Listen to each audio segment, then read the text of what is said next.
Okay, या लेक्चरमध्ये आपण परत न्यूमरिकल्स बघणार आहेत. जसे न्यूमरिकल्स आपण मागच्या लेक्चरला पाहिलेले आहेत सेम तसेच दोन न्यूमरिकल्स अजून आपण या लेक्चरला घेणार आहे.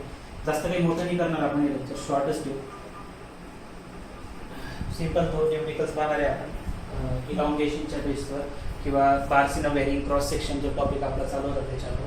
बघा क्वेश्चन काय दिला आहे. A bar is shown in the figure and it is subjected to an axial tensile load of 5 kN. बघा सांगितलं काय, a bar is subjected to an axial tensile load. Axis वर टेन्साईल लोड अप्लाय करतो. Tensile खेचलेला pulling force. Pull म्हटलं tensile म्हटलं सारखंच. कितीचा लोड आहे? 5 किलो न्यूटनचा. हा, तुमच्या डोक्यात इथं पेटलं पाहिजे. किलो न्यूटन चालणार नाही. काय चालेल आपल्याला? न्यूटन कन्वर्ट करावं लागेल. पुढे बघू. पहिले हा क्वेश्चन कशाचा आहे ते तर समजून घ्या. आता आपल्याला माहिती नाही, समजा एक्झाम मध्ये आला तर आपल्याला क्वेश्चन तर कळला पाहिजे. पहिले काय, find the total elongation produce in the bar. आता बार जर मी पाहिला तर बारचे दोन वेगवेगळे टाइपचे म्हणजे दोन वेगवेगळे सेक्शन दिसत आहेत. एक सेक्शन मोठा आहे, दुसरा सेक्शन छोटा आहे. बार एकच आहे पण त्याचं दोन वेगवेगळे भाग सारखे दिसत आहे. एक भाग मोठा आहे, एक भाग छोटा आहे. तर म्हणजे हा बार्स इन व्हेरिंग क्रॉस सेक्शनचा क्वेश्चन आहे. याच्यामध्ये आपण सगळ्यात पहिले गिवन लिहून घेऊ आणि आपल्याला फाइंड आउट पण तेच करायचं आहे. Change in length of the bar.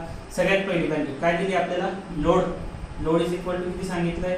5 kilo newton. Kilo न्यूटनचं कन्व्हर्जन न्यूटन मध्ये करण्यासाठी त्याला आपण मल्टिप्लाय करतो. कितीने? 1000 ने किंवा 1000लाच तुम्ही काय लिहू शकता? 10⁻³ ठीक आहे. क्वेश्चन मध्ये बघा इंटरेस्टिंग गोष्ट ही आहे की दोन ई च्या व्हॅल्यूज दिलेल्या आहेत.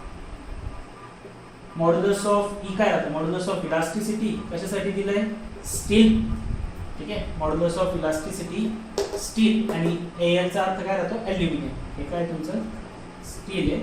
दिस इज ॲल्युमिनियम. ठीक आहे, इथून इतका भाग ॲल्युमिनियमचा आहे आणि इथून इतका भाग स्टीलचा असं त्यांनी सांगितलंय. Modulus of elongation for the steel किती सांगितलंय? 200 गीगापास्कल. आता ही गीगापास्कल बी चालतं का? नाही. याचं कन्वर्जन कसं करायचं ते तुम्हाला मी शिकवलेलं आहे. आपण न्यूटन एमएम मध्ये पाहतो ना, तर न्यूटन एमएम साठी काय राहतं? मेगापास्कल राहतं. तर गीगाचं मेगा करायचं असेल तर 10⁻³ है ना. मेगा रे ते वाला मेगा नाही आहे. हे मेगापास्कल म्हणजे 10⁻⁶ वाला. माहिती खराब जोक होता पण ठीक आहे, चालून घ्या. पुढे modulus of elasticity for the aluminium किती आहे? देखील 70 गीगापास्कल. 70 गीगापास्कलचं अगेन कन्वर्जन करावं लागेल मेगापास्कल मध्ये है ना. मेगा मुलीचं नाव नाही येत. ओके, अजून काय काय दिलंय? आता डायग्राम दिलेली होती आपल्याला. डायग्राम मध्ये बघा काही नवीन भेटतंय का? डायग्राम मध्ये लेंथ भेटतायत दोन ना. लेंथ ऑफ कशाची दिलेली आहे? स्टील. लेंथ ऑफ स्टील किंवा एसटी जरी लिहिलं चालेल. लेंथ ऑफ स्टील किती? Length of steel 1.5 metre. परत मीटर चालतं का? नाही. परत 1.5 मीटरचं एमएम मध्ये कन्वर्ट करण्यासाठी 10⁻³ mm. सोबत अजून काय दिलंय? ॲल्युमिनियमची पण लेंथ दिलेली आहे ना. ॲल्युमिनियमची लेंथ पण कन्वर्ट करून दिसू. लेंथ ऑफ ॲल्युमिनियम किती सांगितलंय? 1.8 मीटर. सो अगेन 1.8 इथं दिसणार नाही तुम्हाला. एक्झाम्पल असेल तर खाली लिहून घ्या आपण. Length of aluminium is equal to 1.8 metre म्हणजे 1.8 × 10⁻³ mm. बरोबर आहे, झालं कन्वर्जन. अजून काय दिलेलं आहे ना? They are given us area. Area पण महत्त्वाचं राहील ना. एरिया ऑफ द ॲल्युमिनियम किती सांगितलंय? एरिया ऑफ ॲल्युमिनियम 200 आणि स्टीलचा 50 सांगितलंय. तर एरिया ऑफ ॲल्युमिनियम किती आहे? 200 mm². आणि एरिया ऑफ स्टील किती सांगितलंय? 50 mm². दोन्ही व्हॅल्यूज दिलेल्या आहेत. ओके, एवढंच दिलंय, अजून काही दिलेलं नाहीये. फाइंड आउट काय करायचं आपल्याला? चेंज इन लेंथ काढायचं. Total elongation produce in the bar. तर आपला हा फर्स्ट सेक्शन आहे आणि हा सेकंड सेक्शन आहे. तुम्ही पाहिजे तर असं समजून घ्या की इथून हा पहिला आणि इथून हा दुसरा सेक्शन आहे. तर दोन्ही सेक्शनचा चेंज इन लेंथ काढावा लागेल आपल्याला. So total elongation is equal to काय म्हणतात? ΔL1 + ΔL2. सो टोटल इलॉंगेशनला कशाने दाखवतो आपण? ΔL ने. ΔL1 चा फॉर्म्युला आता आपण लास्ट लेक्चर मध्ये शिकलोय. काय होता? PL/AE. तर L1 आहे ना, तर P1 L1. P1 आहे का? नाही, फोर्स सारखाच राहतो. फोर्स एकच आहे. ठीक आहे. Length L1 area A1. What about E? E आता वेगवेगळे दिलेले आहेत. बघा आता स्टीलसाठी वेगळा आणि ॲल्युमिनियमसाठी वेगळा आहे. तर मॉड्युलस ऑफ इलास्टिसिटी, दोन वेगवेगळे मटेरियल आहेत ना, मग दोन वेगळे मटेरियल राहिले म्हणजे मॉड्युलस ऑफ इलास्टिसिटी दोघांची काय असणार, वेगवेगळी असणार आहे. मग अशा केसमध्ये आपल्याला modulus of elasticity constant common राहत नाही, दोन वेगवेगळ्या राहतील. मग आता इथं 1 आणि 2 च्या फॉर्ममध्ये लिहितोय, तर तुम्हाला कन्फ्युजन होत असेल तर आपण बघा स्टीलला काय कन्सिडर केलंय 1, पाहिजे तुम्ही याला E1 पण नाव देऊन घ्या, ॲल्युमिनियमला आपण 2 नाव दिलंय तर याला E2, स्टीलला आपण 1 नाव दिलंय तर याला L1, ॲल्युमिनियमला आपण 2 नंबरचं नाव देतोय तर थोडं बारीक लिहून घेऊ आपण याला, aluminium is equal to L2 is equal to area of aluminium म्हणजे काय म्हणजे तुमचा A2, एरिया ऑफ स्टील म्हणजे A1 A2 समजायला आता कन्फ्युजन व्हायला नको. फर्स्ट सेक्शन हा आहे फर्स्ट स्टीलसाठी, सेकंड ॲल्युमिनियमसाठी. तर इथं काय घेतलं PL1 upon A1 E1 modulus of elasticity कोणाचा, स्टीलचा. सिमिलरली इथं PL2 अपॉन A2 E2 स्टीलच्या ॲल्युमिनियमसाठी 2 साठी सगळ्या व्हॅल्यूज वेगळ्या आहेत ना, एरिया वेगळा आहे, लेंथ वेगळी आहे, लोड तोच आहे आणि मॉड्युलस ऑफ इलास्टिसिटी पण वेगळं आहे. तर लोड तेवढा सेम ठेवला, L2 A2 E2 L1 A1 E1 P दोघा ठिकाणी सारखं. तर चला व्हॅल्यूज टाकून घेऊ. आता तुम्हाला पाहिजे तर तुम्ही P ला कॉमन काढू शकता. P ला जर कॉमन काढून घेतलं तर राहील काय ब्रॅकेटमध्ये L1 upon A1 E1 plus L2 upon A2 E2. मग आता तुमच्यापैकी काही स्टुडंट्स राहतील ते म्हणतील सर आम्ही डायरेक्ट फॉर्म्युला पाठ करून घेऊ, मॉड्युलस ऑफ इलास्टिसिटी वेगवेगळं राहिलं की P कॉमन काढून हे मध्ये लिहायचं आणि जर नाही राहिलं तर E पण कॉमन काढून घ्यायचं. माझं पर्सनली सजेशन असं आहे की रिकामे उगाच जास्त फॉर्म्युले वाढवू नका. आता तुम्ही पहिल्या चॅप्टरमध्ये आहात, पहिलं चॅप्टर संपेल, दुसरं तिसरं चौथं पाचवं सहावं 6 चॅप्टर जोपर्यंत संपतील तोपर्यंत इतके फॉर्म्युले बनवून जातात की मग एका आणि सगळ्यांचे फॉर्म्युले. तुम्हाला महत्त्वाची गोष्ट सांगतो की सगळ्या चॅप्टरमध्ये नावं हेच आहे, bending stress, tensile stress, loading stress, torsion, हे असे एकामध्ये एक नाव आहे. तर कन्फ्युजन भयानक होतं. त्यामुळे कमीत कमी फॉर्म्युल्यांमध्ये तुमचं काम कसं बनतंय तेवढं समजा. मी शिकवताना तसं शिकवतो की मग कमीत कमी फॉर्म्युले युटिलाइज झाले पाहिजे. आता डेल्टा एलचा फॉर्म्युला माहिती ना, PL अपॉन E. मग तो साधा क्वेश्चन आला, आपण जे फर्स्ट टाईपमध्ये बघितले तसा आला काय आणि हा आला काय, काही फरक पडणार आहे का आपल्याला? नाही, आपल्याला माहिती आहे डेल्टा एल म्हणजे PL अपॉन E राहतं. आपण तसंच वापरला, आपण काही प्रत्येक फॉर्म्युला पाठ करत बसायचा नाहीये. Delta L is equal to P ची व्हॅल्यू किती दिलेली आहे, इट इज 5 इंटू 10⁻³ L1 ची व्हॅल्यू, लेंथ L1 स्टीलसाठी बघा किती आहे 1 पॉइंट. आता बघा मी तर जर गिवन मध्ये लिहून ठेवलेलं आहे, पण परत डायग्राम मध्ये बघायची गरज पडते का? आणि चुकण्याची शक्यता पण 99% कमी होऊन जाते तुमची. नाही तर मग युनिट कन्वर्जन राहून गेलं. जर हे गिवन लिहिलं नाही तर काय प्रॉब्लेम होतो, काही वेळेस युनिट कन्वर्ट करायचं राहून गेलं, काही ठिकाणी जे युनिट दिलेलं आहे ते वेगळं आहे, आपण काही वेगळं घेऊन घेतलं, त्याच्यामुळे भरपूर चुका होऊन जातात छोट्या छोट्या. तर L1 ची व्हॅल्यू किती आहे आता बघा, 1.5 मीटर बी लिहिलंय, पण समोरच मी 1.5 इंटू 10⁻³ mm लिहिल्यामुळे मी हीच व्हॅल्यू घेणार, हे घ्यायचा प्रश्नच येत नाही. आणि जर तुम्ही परत तरीही जर तुमच्याकडून चुकीची व्हॅल्यू घेतली गेली तर मग तुमच्यासारखे हुशार तुम्हीच, याला काही ऑप्शन नाही. चलो A1 ची व्हॅल्यू, A1 कोणासाठी आहे, स्टीलसाठी. A1 ची व्हॅल्यू किती आहे 50 mm मध्येच आहे, त्यामुळे कन्वर्ट करायची गरज नाही आहे. मॉड्युलस ऑफ इलास्टिसिटी E1 ची व्हॅल्यू बघा, E1 किती आहे 200 इंटू 10⁻³ 200 इंटू 10⁻³. हे कसं झालं, L1 upon A1 E1 plus L2 ची व्हॅल्यू बघा, L2 किती सांगितलंय 1.8 10⁻³ डिवाइड बाय L2 झालं. A2 ची व्हॅल्यू किती सांगितली, A2 सेकंड एरिया किती आहे 200 मल्टीप्लाय बाय E2 ची व्हॅल्यू किती आहे E2 बघा 70 इंटू 10⁻³ झालं. सगळ्या व्हॅल्यूज टाकून झालेल्या आहेत. आता फक्त काय करायचं आपल्याला, कॅल्क्युलेशन. दिसतंय ना तुम्हाला कॅमेरामध्ये, थोडा कॅमेरा खाली करून, ठीक आहे. आता काय होऊन गेलंय, आता आपल्याला फक्त व्हॅल्यूज फाइंड आउट करायचे आहेत. आता व्हॅल्यूज कशा काढणार तर बघा, मी तर डायरेक्टली, कारण माझ्याकडे कॅल्क्युलेटर पण नाही आहे आणि टेक्स्टबुकमध्ये जे आन्सर दिलेले आहेत आपल्याला ते डायरेक्टच दिलेले आहेत, त्यामुळे काही जास्त प्रश्न राहत नाही. चलो किती दिलं आन्सर आपल्याला 1.435 mm. तरी मी थोडंफार कॅल्क्युलेशन करून दाखवून देतो. डायग्राम वगैरे तुम्हाला कळलेलं आहे सगळं. मग आता रफ करून घेतोय इकडची side.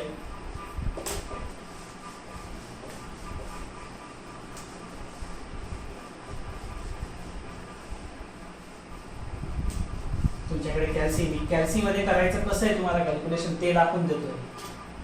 Delta L is equal to पहिली व्हॅल्यू काय होती 5 × 10⁻³ याला हातच लावू नका. पहिले काय सॉल्व्ह करायचे राहतात ब्रॅकेट. इथे ब्रॅकेटमध्ये काय दिसतंय 1.5 × 10⁻³ याला काय टाकणार सगळ्यात पहिले. का बरं ब्रॅकेट टाकतो, जे नवीन स्टुडंट आहे त्यांनी व्यवस्थित समजा ब्रॅकेट का बरं टाकतो. एकापेक्षा जास्त नंबर मल्टिप्लिकेशन किंवा डिव्हिजन मध्ये राहिला किंवा असंही राहिलं असतं 1.5 × 10⁻³ तरी मी ब्रॅकेट टाकतो. ब्रॅकेट टाकल्याने होतं काय, तुम्ही काय करता ब्रॅकेटने टाकलं ना मग ते एकाचं मल्टिप्लिकेशन ते दुसऱ्याला डिव्हिजन मध्ये चाललं जातं, त्याच्यामुळे तुमचे आन्सर चुकून जातात. म्हणून एकदम बेसिक रूल काय लक्षात ठेवायचं आहे की एकापेक्षा जास्त नंबर्स आहेत, हा एक नंबर आहे, हा एक नंबर आहे, आणि ते मल्टिप्लिकेशन मध्ये किंवा डिव्हिजन मध्ये ब्रॅकेट टाका. ठीक आहे, ब्रॅकेट टाकला खाली. परत इथं किती नंबर्स आहेत बघा 1 2 आणि 3 आहे. 3 आहेत म्हटल्यावर परत ब्रॅकेट टाकून घ्या 50 × 200 × 10⁻³ सगळ्यांना एक कॉमन ब्रॅकेट टाकून घ्या. आता तुम्ही बघा करायचं काय, ब्रॅकेट चालू केला पहिला, कॅल्सीमध्ये टाकलं 1.5 × 10⁻³ डिवाइड बाय, लगेच पुढेचा एक ब्रॅकेट चालू केला 50 × 200 × 10⁻³ इक्वल टूचं साइन. काय भेटेल तुम्हाला इथलं, याचं डिव्हिजनचं आन्सर भेटून जाईल. Delta L is equal to 5 × 10⁻³ याचं काहीतरी आन्सर भेटेल तुम्हाला इथं. पुढचा टर्म राहिलेला आहे आपला अजून प्लस 1.8 मी समोर रफ करून देतो. काय पुढचं 1.8 × 10⁻³ याला मी ब्रॅकेटमध्ये टाकतो डिवाइड बाय 200 × 70 × 10⁻³ पाहिजे तर मी कट करू शकतो समजा 10⁻³ 10⁻³ कॅन्सल. थोडेफार बेसिक कॅल्क्युलेशन जे येतात ते करू शकतो आपण, पण कॅल्सी म्हटल्यावर काही ताण घ्यायची गरज नाही. हे कॅल्क्युलेट केलं होतं तुम्ही 1.5 ब्रॅकेटमध्ये डिवाइड बाय ब्रॅकेट चालू केला 50 200 10⁻³ ब्रॅकेट क्लोज. इथं काहीतरी व्हॅल्यू भेटेल तुम्हाला. सेम तसंच ब्रॅकेट चालू केला 1.8 × 10⁻³ bracket complete divide by bracket चालू केला 200 × 70 × 10⁻³ ब्रॅकेट कंप्लीट इक्वल टूचं साइन दाबलं. परत इथे काहीतरी व्हॅल्यू भेटली. आता काय करणार, सर आम्हाला बॉड मास्टर माहिती, पहिले मल्टिप्लिकेशन होतं नाही, पहिले ब्रॅकेट सॉल्व होतं. मग ब्रॅकेटमध्ये ॲडिशन असू द्या, मल्टिप्लिकेशन असू द्या, डिव्हिजन असू द्या, सबट्रॅक्शन असू द्या, पहिले या दोघांची काय करावी लागेल ॲडिशन. या दोघांना ॲड करा, जी काही व्हॅल्यू भेटली त्याला आता याच्याने मल्टिप्लाय करा 5 × 10⁻³ ने, तर तुम्हाला आन्सर भेटलं पाहिजे 1.43. काय होतं आन्सर 1.435 mm. 1.435 हे आन्सर.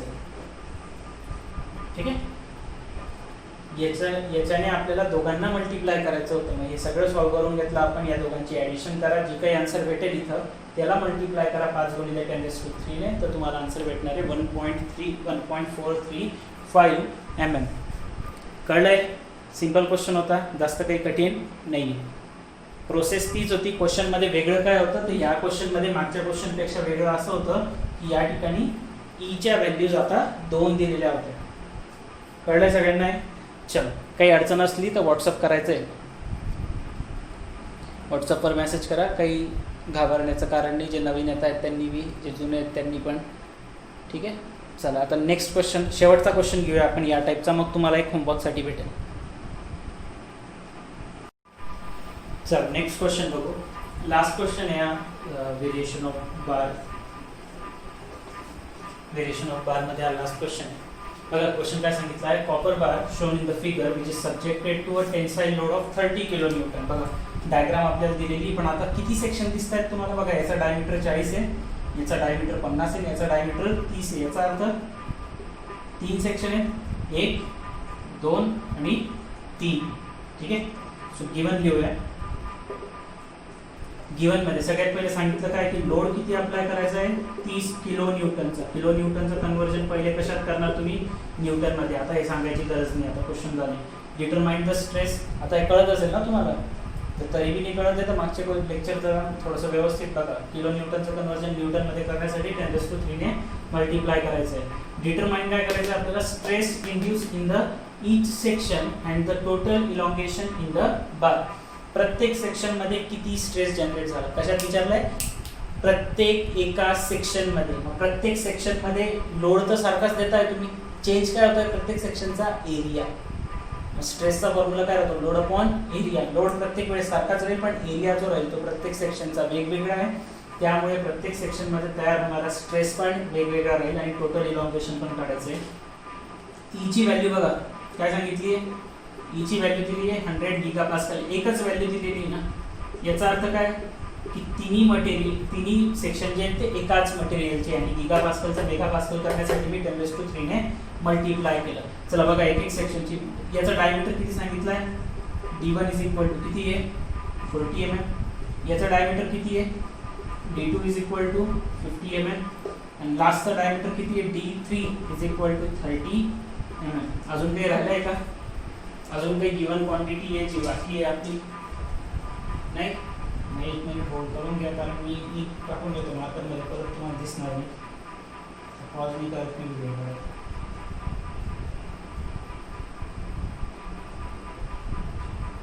चलो ठीक आहे. मग त्या ठिकाणी बघा फॉर्म्युला आपल्याला माहिती आहे. जर वेगवेगळ्या ठिकाणी आपल्याला जर एरिया काढायचा आहे, कारण स्ट्रेस काढायला सांगितलंय ना, स्ट्रेस काढण्यासाठी कसली गरज राहते, एरियाची. मग स्ट्रेस काढायचा आहे म्हटल्यावर एरिया काढावा लागेल आणि एरिया काढण्यासाठी रॉड कसा आहे, रॉडचा शेप सर्क्युलर आहे. कशावरून समजलं, डायमीटर दिलेला आहे त्याच्यावरून समजलं मला की रॉडचा शेप कसा आहे, सर्क्युलर आहे. ठीक. मग एरियाचा फॉर्म्युला माहिती आहे आपल्याला सर्कलसाठी. पहिल्या सेक्शनचा एरिया किती आहे, A1 इज इक्वल टू, थोडं खालून लिहितो, A1 इज इक्वल टू काय येणार आहे π/4 इंटू d1 स्क्वेअर. एरियाचा फॉर्म्युला सर्कलसाठी डायमीटरच्या फॉर्ममध्ये एरियाचा फॉर्म्युला तुम्हाला हा माहिती आहे ना, πr².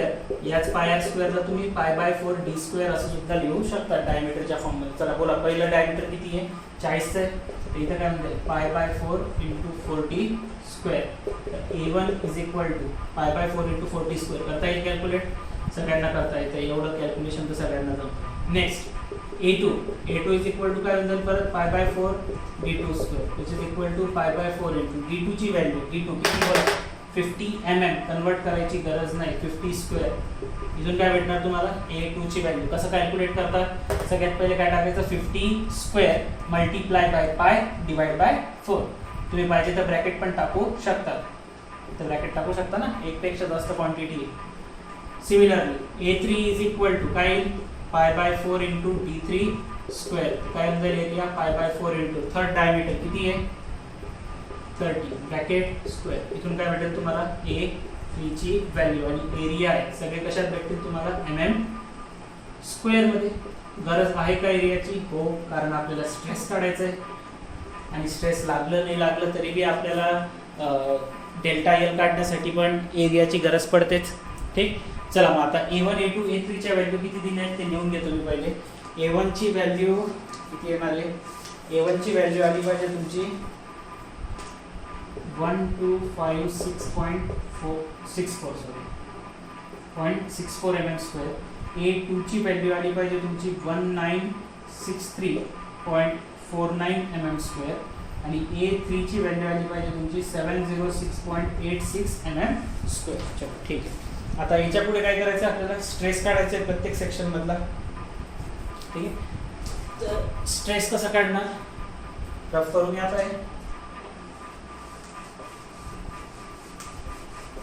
डायग्रामचं काम झालं आपलं, एकदा गिवन दिलं गेलं की आपलं काही काम नाही मग डायग्राम वगैरे.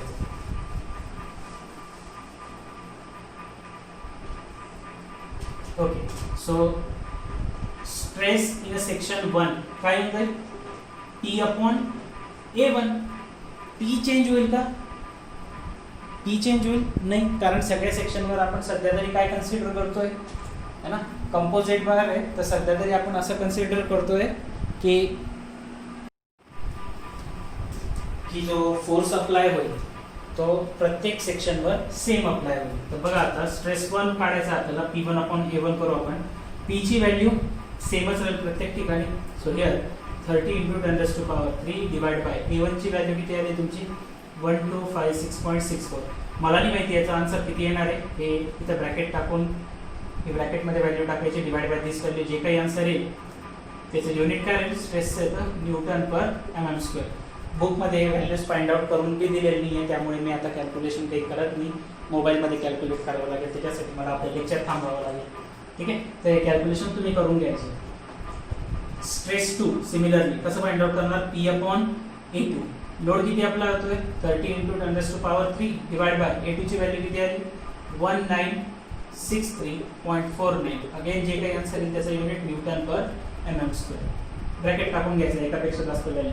त्याच्यानंतर स्ट्रेस 3 फॉर्म्युला काय येईल, P अपॉन A3. P ची value again 30 into 10⁻³ divide by A3 ची व्हॅल्यू 706.86. अगेन जे काही आन्सर येते newton per m square. Clear आहे सगळ्यांना, स्ट्रेस 1, स्ट्रेस 2 आणि स्ट्रेस 3. आता आपलं जे लास्ट कन्सेप्ट आहे, सॉरी ते लास्ट क्वांटिटी जी आपल्याला फाइंड आउट करायची होती ते होतं total elongation of the bar delta L ची व्हॅल्यू. तर delta L is equal to काय जाईल, delta L1 plus delta L2 plus delta L3. काय करणार, P तर सारखा राहील, E पण सारखा आहे, PL1 upon A1E plus PL2 upon A2E plus PL3 upon A3E. Common काय दोघांमध्ये, P अपॉन E कॉमन निघू शकतं, तर ब्रॅकेटमध्ये येऊन जाईल L1 upon A1 plus L2 upon A2 plus L3 upon. Length किती आहे तुम्हाला माहिती आहे, लेंथ किती सांगितली होती आपल्याला बारची, 1000, 2000 आणि परत 1000.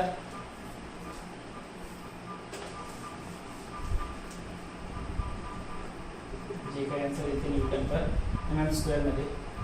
So delta L is equal to load किती सांगितलं आहे 30 इंटू 10⁻³ E ची व्हॅल्यू बघून घेतो मी, ते रफ करून टाकली. E ची व्हॅल्यू आपल्याला क्वेश्चन मध्ये दिली होती 100 गीगापास्कल आणि त्याचं कन्वर्जन केलं होतं आपण मेगापास्कल मध्ये, that is 100 into 10⁻³ in bracket L1 upon A1. L1 ची व्हॅल्यू किती आहे 1000 डिवाइड बाय A1 ची व्हॅल्यू आपण काढलेली किती आहे, A1 ची व्हॅल्यू दॅट इज 1256.64 हे झालं L1 upon A1 plus L2 ची व्हॅल्यू किती सांगितली आहे, दॅट L2 ची व्हॅल्यू आहे तुमची 2000. ठीक, तर इथं काय घेणार 2000 भागिले A2 ची व्हॅल्यू किती आहे, what is the value of A2 1963.49 plus A3 ची व्हॅल्यू किती आहे 706.86 आणि लेंथ किती सांगितली होती याची पण 1000. हा पूर्ण एक ब्रॅकेट आहे बरं, इथून इथपर्यंत.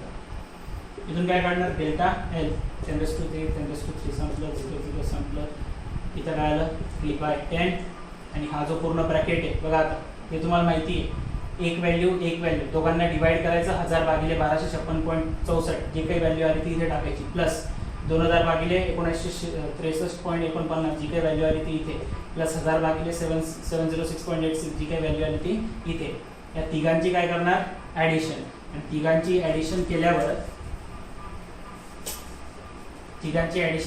जे काही आन्सर भेटेल 3/10 म्हणजे किती राहतं 0.3. जे काही आन्सर भेटलं ते इथं लिहायचं, त्याला मल्टिप्लाय करायचं 0.3 ने आणि you will get your final answer as a delta L. मला नाही माहिती ते डिव्हिजन किती येणार आहे, कारण टेक्स्टबुकमध्ये काही दिलेलं नाही आणि मी पण काही कॅल्क्युलेट करत नाही आहे. तर आन्सर येणार आहे 0.968 mm. आन्सर किती आहे 0.968 mm. सगळं करून दिलं आहे, फक्त तुम्हाला आता या दोन व्हॅल्यूचे डिव्हिजन करायचे सेपरेट. इथं टाकायची, तिघांची ॲडिशन करायची, इथं व्हॅल्यू आली त्याला 0.3 ने मल्टिप्लाय करायचं आणि आन्सर. कळलंय सगळ्यांना हे क्वेश्चन बी? ठीक, चला आता एक क्वेश्चन तुम्हाला होमवर्कसाठी लिहून देतो आणि तो तुम्ही सॉल्व करायचा आहे, त्याची आन्सर बी लिहून देईल मी. ओके, इथं क्वेश्चन लिहिला आहे बघा. Step bar is pulled by a 20 किलोन्यूटनमध्ये फोर्स कन्वर्ट करावा लागेल न्यूटनमध्ये. Find the total elongation delta L काढायचं आणि E ची व्हॅल्यू तुम्हाला न्यूटन पर mm स्क्वेअरमध्ये दिली, म्हणजे कन्वर्ट करायची गरज नाही. आता ज्यांना माहीत नाही आहे त्यांनी लक्षात ठेवा, न्यूटन पर mm स्क्वेअर आणि मेगापास्कल एकच राहतात. जर तुम्ही मागचे लेक्चर पाहिले असतील तर तुम्हाला हे क्लिअरली माहिती असेल, मी कन्वर्जन लिहून दिलेले ते. ठीक आहे, तर याला कन्वर्ट करायची गरज नाही, फक्त लोडला कन्वर्ट करा. बाकी MM मध्येच डायमीटर बी लेंथ पण mm मध्ये कन्वर्ट करायची काही गरज नाही. डायमीटर दिलेला आहे 3 वेगवेगळ्या याचा, तिघांचा काय काढणार तुम्ही एरिया. 3 सेक्शन आहेत ना, 1 2 आणि 3. तिघांचा एरिया काढायचा, तिघांची लेंथ आहे, ठीक आहे. L1 L2 आणि L3 कॅल्क्युलेट करायचं डेल्टा L ची. ठीक. आता एकदम महत्त्वाचा पॉईंट म्हणजे असा की हे जवळपास आपलं 8वं ते 9वं लेक्चर आहे. मी 2 लेक्चर पहिलेच तुम्हाला अनाऊन्समेंट केली होती की हे लास्ट लेक्चर राहील म्हणून आपलं डेमोचं, पण मी त्याच्यानंतर 2 लेक्चर अजून कंटिन्यू केले. आता this one is the last lecture as a demo lecture. याच्यानंतरचे जेवढे पण लेक्चर्स राहतील ते सगळे पेड लेक्चर्स राहतील. पेड म्हणजे तुम्हाला त्याच्यासाठी पैसे द्यावे लागतील.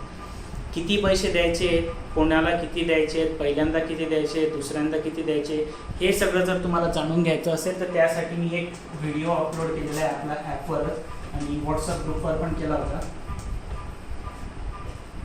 व्हिडिओचं नाव आहे मला वाटतं 7वा-8वा व्हिडिओ काहीतरी अपलोड केलेला आहे आणि त्याचं नाव होतं total fee structure for this semester म्हणून एक व्हिडिओ अपलोड केलेला आहे मी. त्याच्यामध्ये तुम्हाला डिटेल समजून जाईल की तुम्हाला किती फी भरायची आहे, काय भरायची आहे, पूर्ण सेमिस्टरमध्ये किती फी भरायची हे सगळं समजून जाईल तुम्हाला. तर तो व्हिडिओ बघा आणि ज्यांना याच्यापुढे कंटिन्यू करायचं असेल त्यांनी मला व्हॉट्सअपला मेसेज करायचा आहे.